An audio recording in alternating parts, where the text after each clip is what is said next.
Ipinag-utos ng pamunuan ng Philippine National Police ang masinsinan at masusing investigasyon sa pagpaslang sa broadcaster turned municipal councilor na si Jerry Campos sa Surigao del Sur. Ayon kay Acting Chief PNP Police Lieutenant General Jose Melencio Nartatas Jr., bagamat hawak na ng pulisya ang 42 anyos na sospek, patuloy pa rin ang investigasyon upang matukoy ang motibo at kung may iba pang kasabwat sa krimen. Mariing kinundina ng PNP ang naturang karahasan at tinitiyak na pananagutin ang lahat ng may kinalaman sa insidente.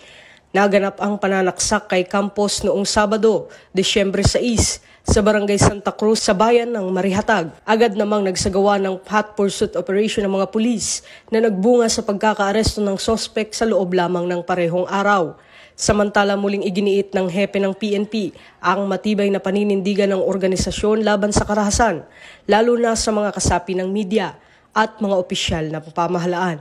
Hinihikayat din ng PNP ang publiko na makipagtulungan at magbigay ng anumang impormasyon na makakatulong sa paglutas ng kaso. Ito ang bagong PNP para sa bagong Pilipinas, serbisyong mabilis, tapat at nararamdaman.